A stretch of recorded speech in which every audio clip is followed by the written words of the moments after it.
ज्ञानाञ्जनशलाकया चक्षुरुन्मीलितं येन तस्मै श्रीगुरवे नमः। नमः ॐ विष्णुपादाय श्रीगौरप्रियमूर्तये श्रीमते भक्तिवल्लभ तीर्थगोस्वामिने नमः। पतितपावन परम करुणामय परमाराध्यतम शिल गुरुदेव विष्णुपाल अष्टोत्तर श्री श्रीमद शिल भक्तिवल्लभ तीर्थ गोस्वामी महाराज की जय।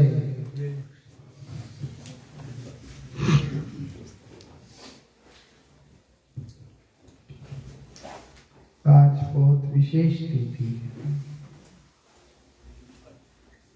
क्या है आज? गीता जयंती। क्या है ये भगवत गीता? इसकी जयंती है। गीता का, भगवत गीता का आविर्भाव क्या है वो? भगवत गीता की महिमा में इसके बारे में बतलाया। क्या बोलते हैं? सर्वोपनिषदो गावो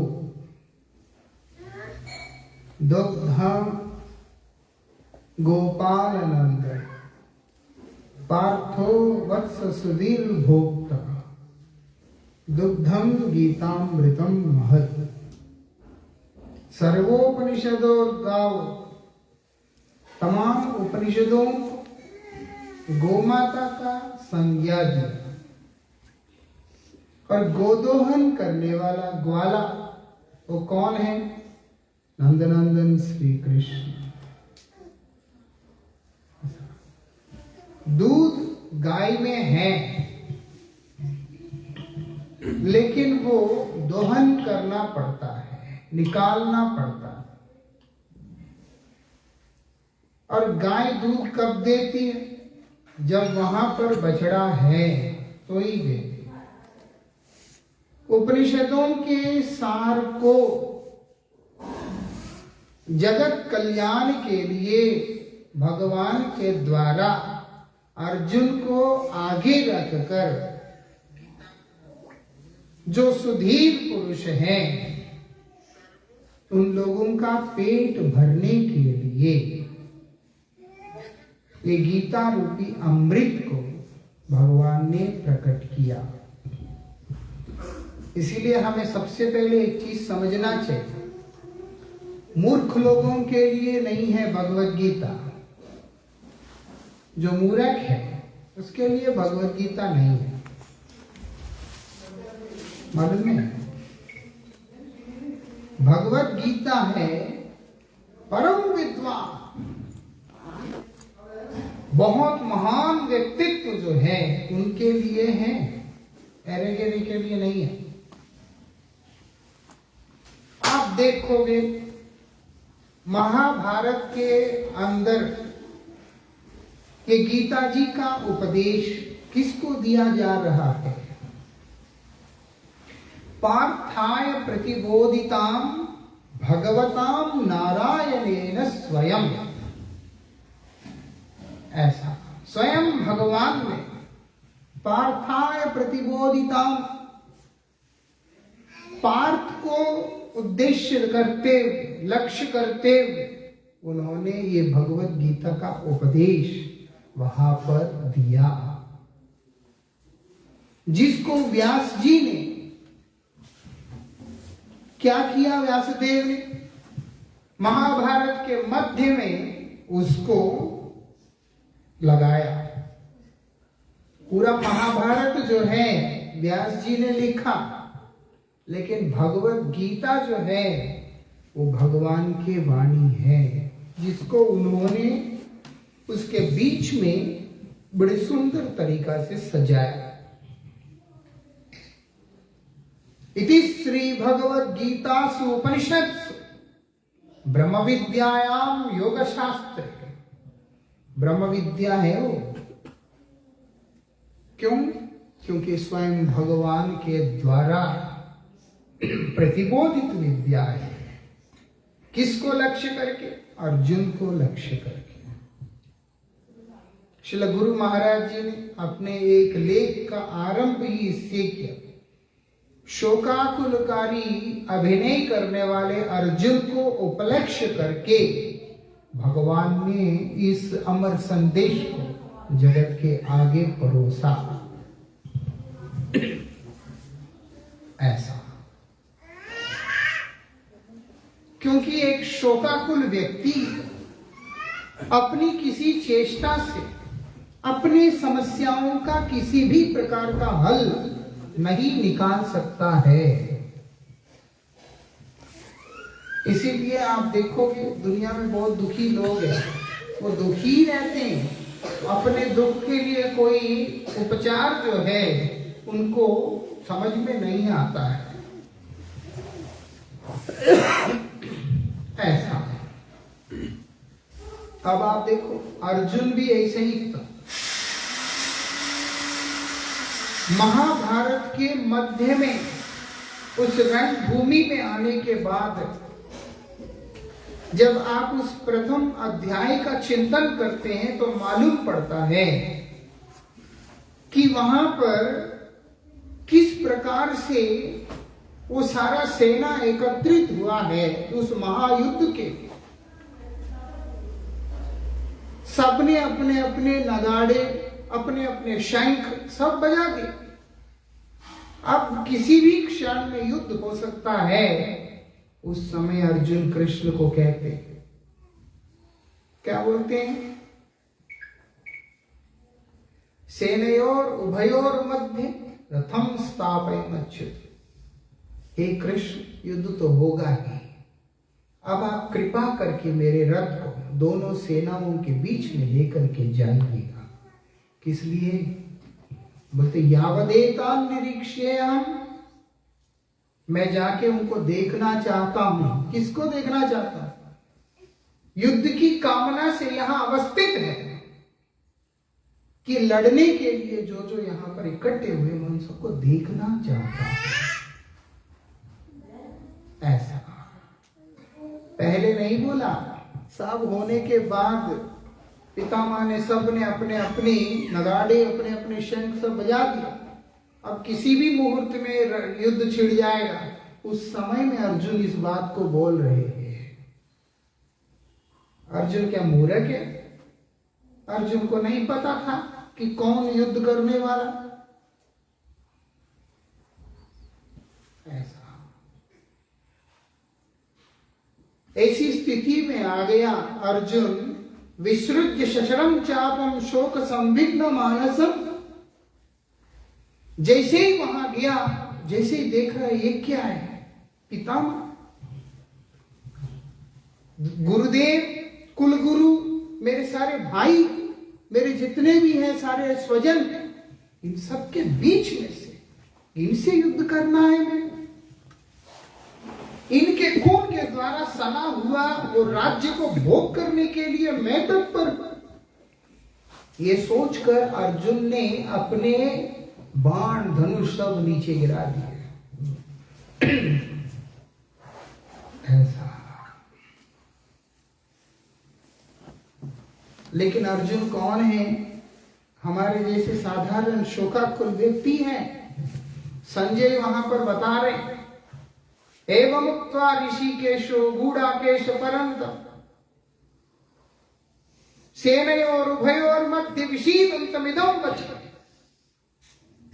जब अर्जुन को ऐसे रोता हुआ देखा, भगवान श्री कृष्ण ने वहां पर अर्जुन को जो दिव्य उपदेश प्रदान किया है वही भगवद गीता है।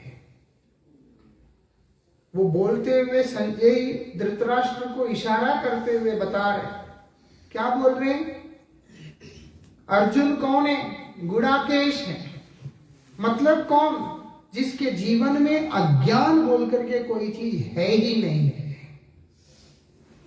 जिसने निद्रा के ऊपर जीत प्राप्त कर लिया, अर्जुन को ना सोने पे भी चलता है, क्योंकि अर्जुन के अंदर ना अज्ञान है ना निद्रा है। ऐसा अर्जुन को अज्ञान नहीं है।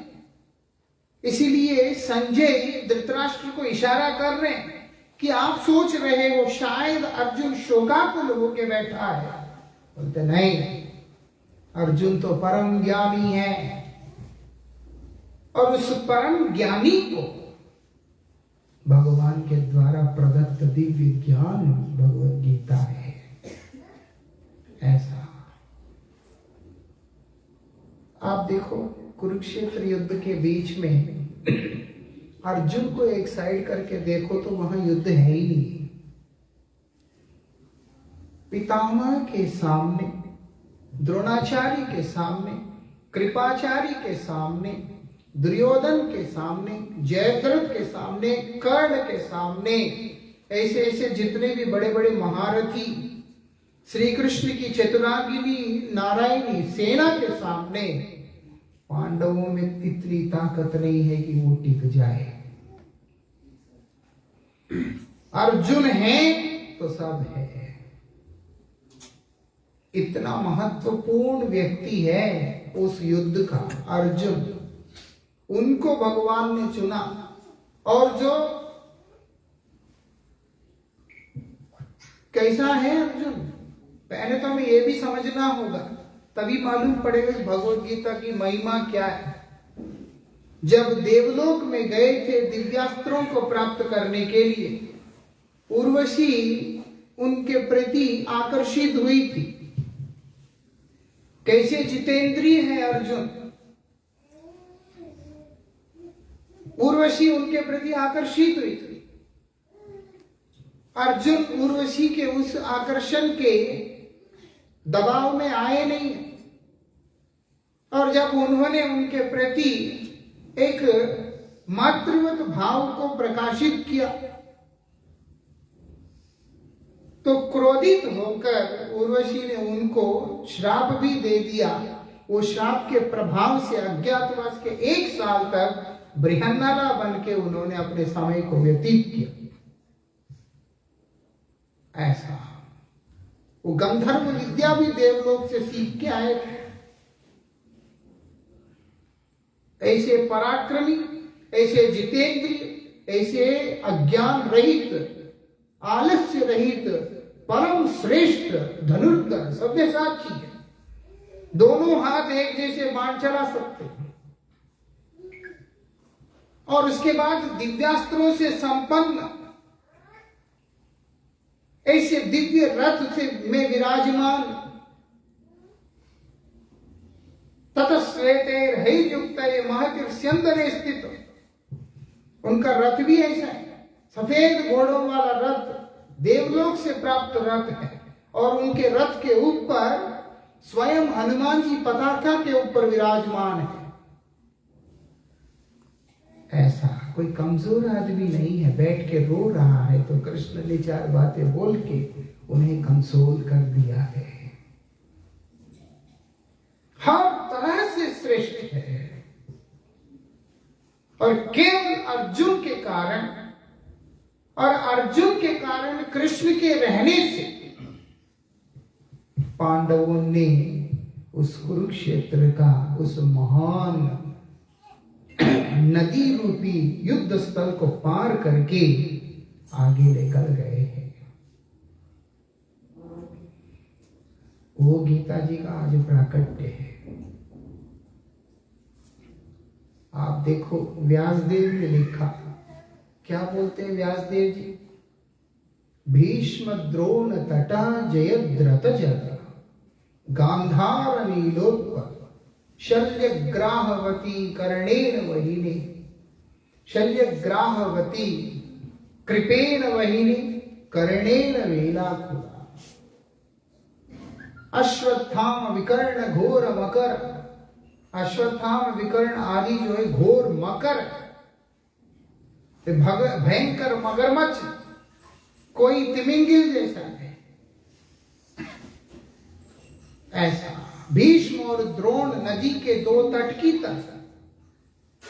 आप देखो, एक नदी का किनारा भीष्म पितामह है, दूसरा नदी का किनारा कौन है? द्रोणाचार्य। कौन इनको पार पा सकता है? ऐसा। और जितना भी वहां पर सेना है उनको बोल रहे, कृपाचार्य उसके बहाव है, उसका स्रोत है। कृपाचार्य के प्रवाह को कौन रोक सकता है? ऐसा। लेकिन बोलते हैं पांडव इतनी भयंकर युद्ध रूपी नदी को अनायास ही, जैसे एक गाय का बछड़ा छोटे से नाली को ऐसे टाप करके निकल जाता है, छलांग लगा के निकल जाता है, ठीक उसी प्रकार से पांडव इस भयंकर परिस्थिति से आसानी से बाहर निकल के आ गए हैं। ऐसा संजय ने अपना मत में इस बात को बताया, यत्र योगीश्वर कृष्णो यत्र पार्थो धनुर्धर। जहां पर योगेश्वर भगवान श्री कृष्ण है, यहां पर स्वयं अर्जुन धनुर्धारी होके खड़े हैं। वहां पर मैं आपको बता रहा हूं, ध्रुवो नीतिमतिर्ममा। क्या है वहां पर? विजय। निश्चित रूप से जय बोल करके कुछ है तो वो वहीं पे है जहां कृष्ण है, जहां अर्जुन है। ऐसा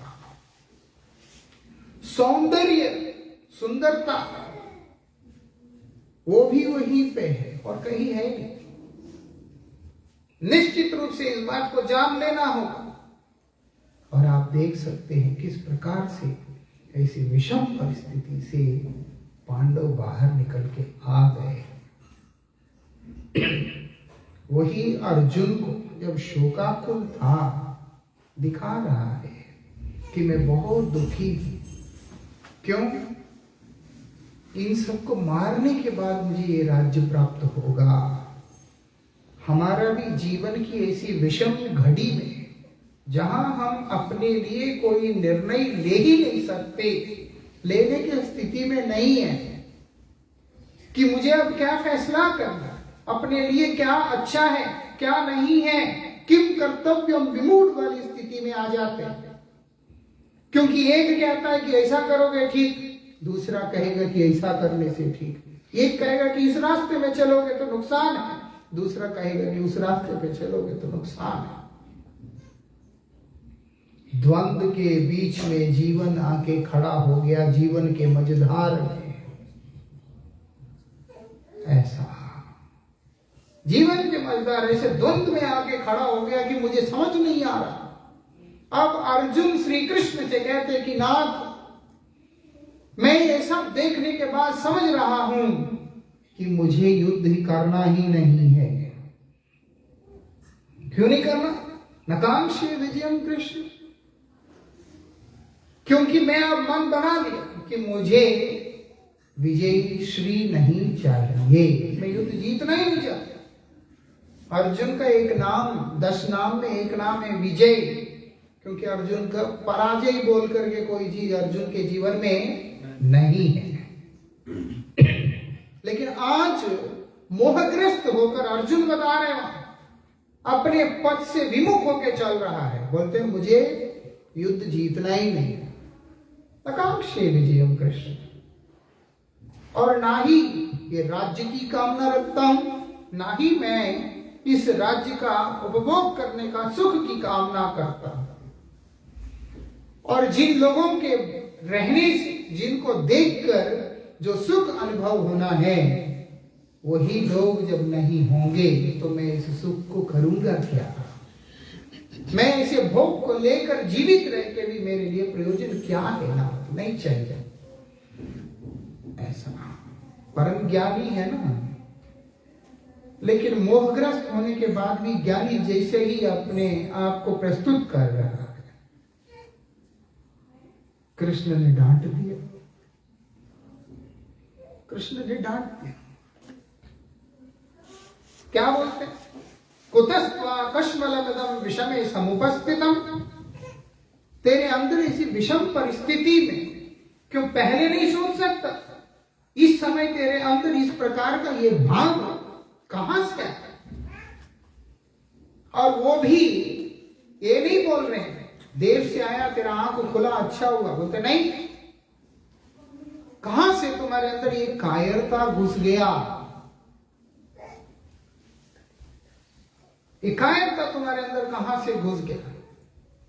अर्जुन को जो चीज उत्तम लग रहा है, कृष्ण बतला रहे हैं ये तुम्हारी कायरता है। क्योंकि जो एक क्षत्रिय है उसका परम धर्म है कि अगर उसके सामने में अधर्म का पक्ष धारण करने वाला उसके अपने ही स्वजन क्यों ना हो, उसके साथ युद्ध करके धर्म की स्थापना करना, धर्म की सेवा करना एक क्षत्रिय का धर्म होता है। क्योंकि सामने वाला व्यक्ति मेरा स्वजन है बोलकर मैं धर्माधर्म का विचक्षणा ज्ञान को त्याग करके मोहग्रस्त होकर उनका पीछे चलूंगा, ये क्षत्रियों का शोभा नहीं देता। ऐसा हम लोग भी ऐसी भूल करते हैं। कई लोग ऐसे होते हैं, कई लोग परिवार को लेके होते हैं, कई लोग संस्थाओं को लेके होते हैं, कई लोग व्यक्ति को लेके होते हैं। हम जिससे प्यार करते हैं वो गलत हो गया, गलत करता है, वो अपनी गलत अभ्यास को भी नहीं छोड़ता है, उसके बाद भी हम अपने प्रेम के चक्कर में हम उसकी गलती को गलत बोल करके स्वीकार करने को भी तैयार नहीं होते। शोधन करना तो दूर की बात। ऐसा ये व्यक्ति के लिए, फिर परिवार के लिए भी ऐसा ही है, संस्थाओं के लिए भी ऐसा ही है। ऐसा गलत होगा, सही होगा, जो होगा भाई ऐसा, बस बैनर मेरे छाती में रहेगा, मरो तुम भी फूंक जाओगे, बैनर भी फूंक जाएगा, सब फूंक जाएगा एकदम। ले दे करके जब मर के ऊपर जाएंगे, भगवान कभी नहीं पूछेगा तेरा रिश्तेदार कौन था, तुम कौन से संस्था से हो, कौन से खानदान से हो, तुम कौन से देश के हो, तुम कौन सी सभ्यता से हो, ये जरूर पूछेंगे। मेरे भक्तों के प्रति तुम्हारी प्रपत्ति क्या रही है, वैष्णव सदाचार तुम्हारे अंदर क्या रहा है, तुम अपने गुरुदेव का और गुरु परंपरा का अनुगत्य कितना किया। ऐसा अगर भक्त है तो, अगर बाहर का है उसको बोलेंगे तुम्हारा चरित्र और धर्माचरण किस प्रकार से रहा, ये पूछा जाएगा वहां पर। लेकिन कमजोर लोग इन सब चीजों को साइड ट्रैक करके जो उनको पसंद होते उन लोगों का और उन संस्थाओं का, उन परिवारों का फेवर लेकर, उन देशों का फेवर लेकर वो लोग चल रहे होते हैं। आज अर्जुन के सामने खुला अधर्म खड़ा है, वही दुर्योधन खड़ा है जो द्रौपदी के लिए बोल रहे हैं कि आकर यहां पर बैठना है, जिसके चलते उस सभा के अंदर अर्जुन ने संकल्प किया था। क्या संकल्प किया था? एक दिन तुम्हारा जांघा को मैं ही तोड़ूंगा। लेकिन जब युद्ध का समय आ गया, मोहग्रस्त होकर के देख रहा है कि मेरा भाई है, कैसे मारूंगा मैं, ऐसा निर्णय नहीं ले पा रहा है। ऐसी स्थिति में आके बैठ गया। किम कर्तव्यम विमूढ़, मुझे ऐसी स्थिति में क्या करना चाहिए, क्या नहीं करना चाहिए। वही दुशासन है जिसके लिए भीमसेन ने संकल्प करके बोला था कि मैं इस दुशासन के लहू को पान करूंगा, क्योंकि इसने द्रौपदी का चीरहरण करने का साहस किया है। भीम ने बोला है, लेकिन आज वही दुशासन सामने रथ में खड़ा है, मन के अंदर कमजोरी आ रहा है। ऐसा हम तो छोटी छोटी चीज के लिए फिसल जाते हैं। गीता जी जीवन के अंदर स्थिरता लेकर के आती है। ऐसा इसीलिए वहां पर बताया गीता सुगीता कर्तव्य किम अन्य शास्त्र विस्तर या स्वयं पद्मनाभस्य मुख पद्मा विनिश्चित।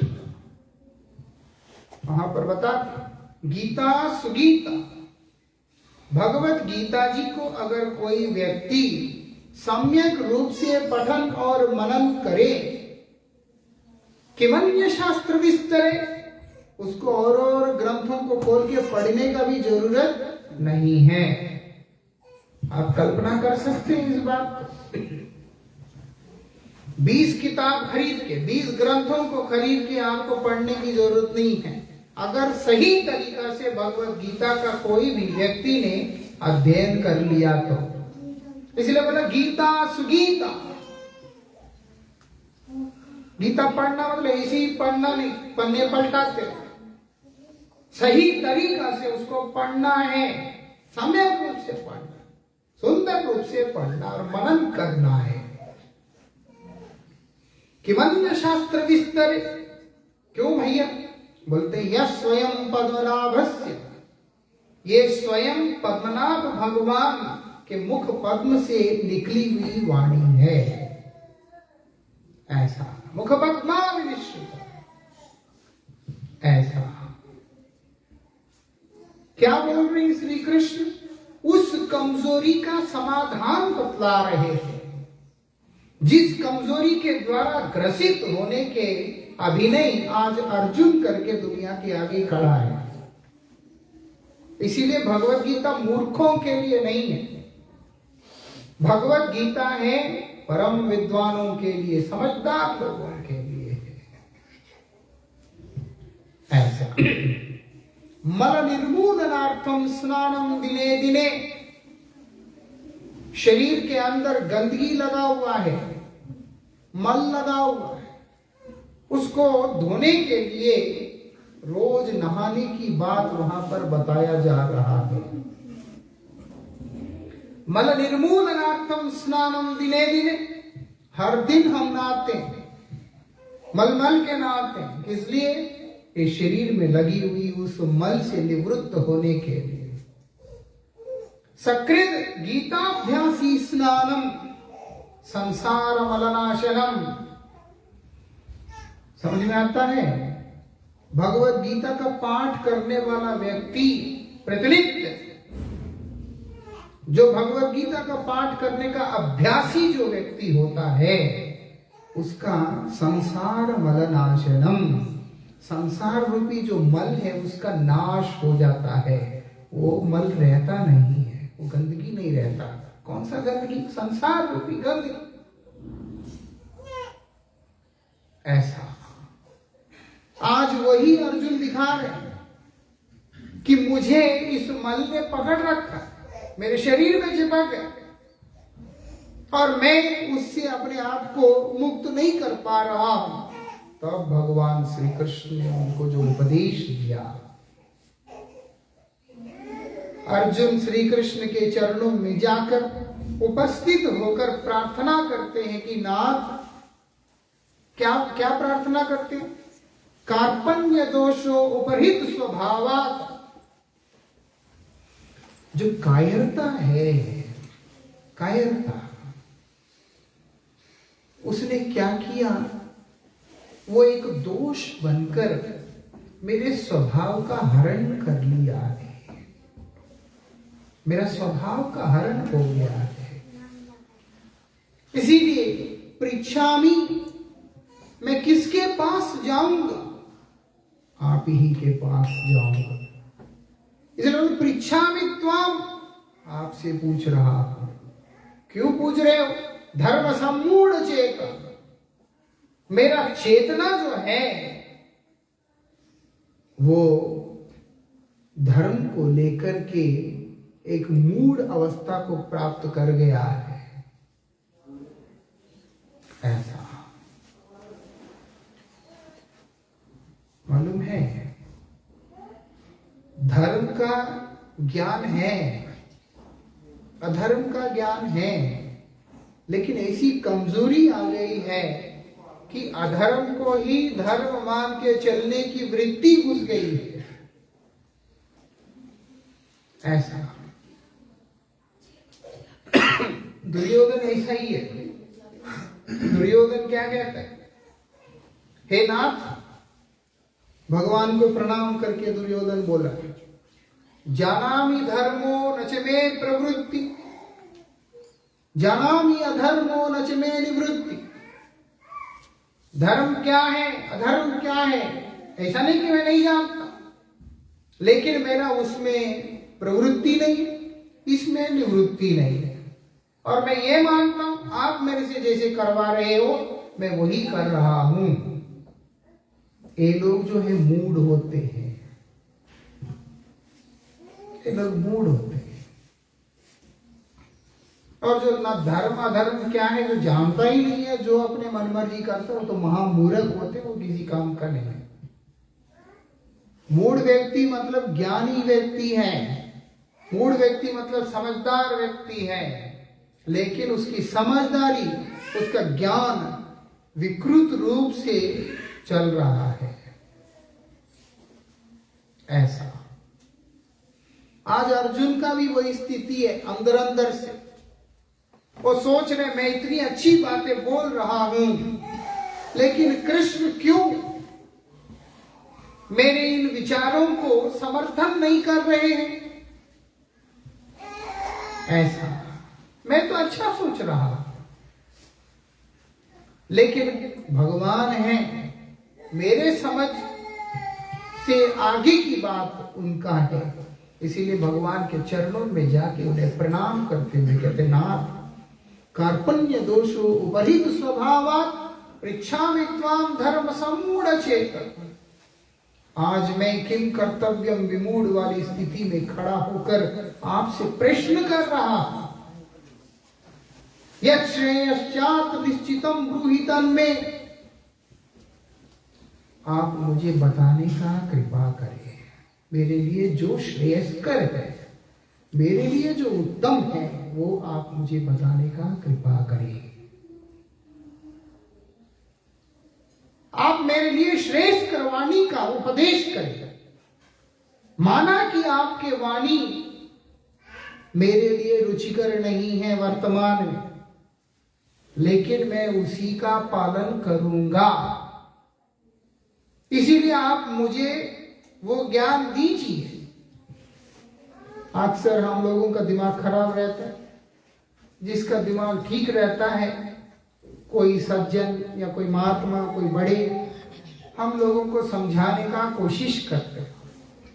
समझ तो आता है, लेकिन मैं क्या करूं, मैं तो छोड़ नहीं सकता। ऐसा ये लोग अपना जीवन को नाश करने वाले लोग हैं। समझदार कौन है? मुझे कष्ट है मानता हूं मैं, लेकिन मेरे लिए जो श्रेष्ठ कर आप बतला रहे हो उसके ऊपर मेरा चैलेंज नहीं होगा। अर्जुन ने यही काम कृष्ण के सामने किया। अर्जुन ने जिज्ञासा किया है, अर्जुन ने तर्क नहीं किया, कुतर्क इत्यादि नहीं किया। जो उनको नहीं समझ में आ रहा था, जो समझ में आ रहा था, उन चीजों को लेकर के अर्जुन ने जिज्ञासा ही आगे रखा। क्योंकि अर्जुन क्या बोलते हैं, शिष्यास्ते अहम शादिमाम त्वाम प्रपन्नम, मैं आपके शरणागत शिष्य हूं, आप मुझे शासन कीजिए, मुझे शिक्षा दीजिए, आपके जो उपदेश होगा वही मैं करूंगा। ये क्यों बोलना पड़ा? भगवान अर्जुन को देख के बोल रहे हैं, क्षुद्रम हृदय दौर्बल्यम, तेरे अंदर ये हृदय दौर्बल्यता कहां से आया? ये क्षुद्र हृदय दौर्बल्य कहां से, ये अनर्थ तुम्हारे अंदर आया कहां से? इसलिए परम तप, वो बोले क्षुद्र हृदय दौर्बल्य किसी परंतम व्यक्ति के जीवन में नहीं हो सकता है। वहां बोल रहे तुम कौन है? परम तप है। ऐसा छोटा मोटा साधक नहीं है अर्जुन, छोटे मोटे तपस्वी नहीं है, छोटे मोटे ज्ञानी नहीं है, इतने बड़ा व्यक्ति है, लेकिन बोलते हैं तेरे अंदर ये आया कहां से, इसलिए उसको त्याग, छोड़ दे, उसको निकाल दो अंदर से, वो गंदगी निकाल दो बाहर। तब अर्जुन कृष्ण के शरण में जाके कह रहे हैं, उस समय उन्होंने ये गीता जी को प्रकट किया है, वो आज का तिथि है। ऐसा इतनी महत्वपूर्ण तिथि है गीता जयंती का। जो भी है ना, क्या है वो? शरीर में मैं बुद्धि, देह और देहात्म बुद्धि रखकर उसके द्वारा इस संसार में ग्रसित फंसे हुए जो लोग अपने जीवन, अपने परमार्थ संबंधी सही निर्णय नहीं ले पाते हैं, उन लोगों के लिए, उनके परम मंगल के लिए भगवान के द्वारा प्रदत्त ये दिव्य उपदेश है। इसीलिए शरीर के स्तर से ऊपर उठाया, उठाकर कहां से शुरू किया? देहिनो अस्मिन् यथा देहे कौमारम यौवनम च तथा देहांतर प्राप्ति धीर तत्र न मुह्यते। ये सबसे पहला श्लोक है उनके उपदेश का।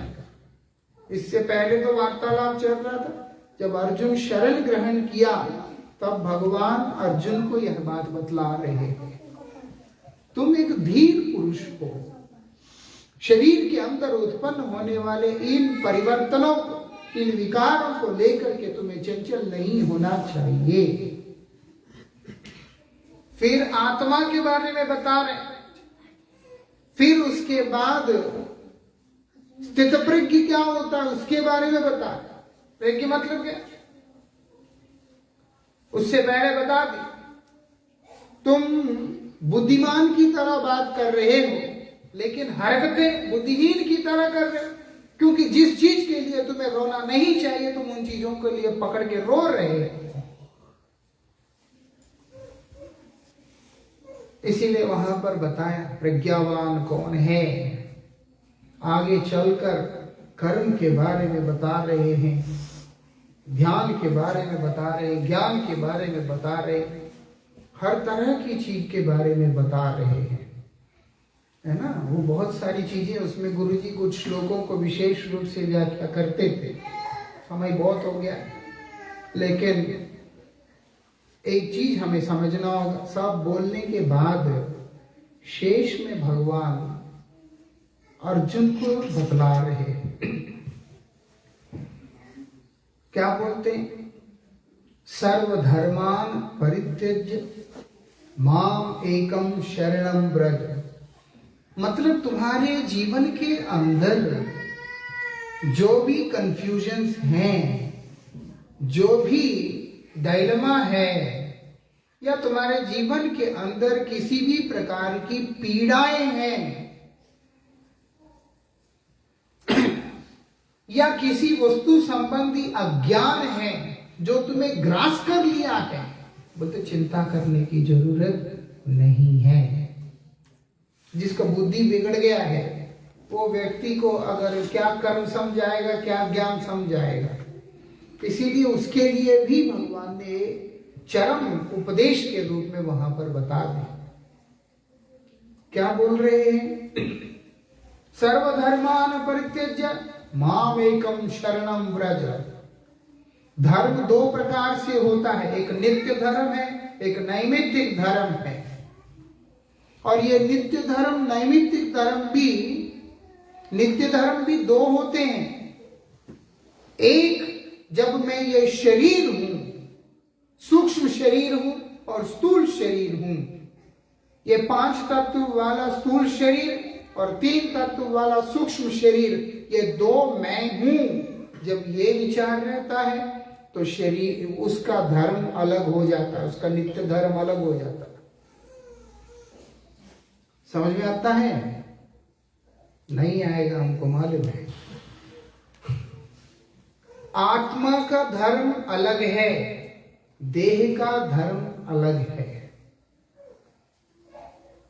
इसीलिए जहां पर सर्वधर्मान परित्यज्य की बात बोल रहे हैं, बोलते देह मतलब स्थूल देह और सूक्ष्म देह से संबंधित जितने भी नित्य नैमित्तिक धर्म हैं उन सब का परित्याग करने का बात हो रहा है। भागवत जी में क्या बोल रहे? सवै पुंसा परो धर्म यथा भक्ति रधोक्षत अहेतु क्या अप्रतिहता भक्ति ये आत्मासु प्रसीदति। वहां पर धर्म की बात बोल रहे और कौन सा श्रेष्ठतम धर्म।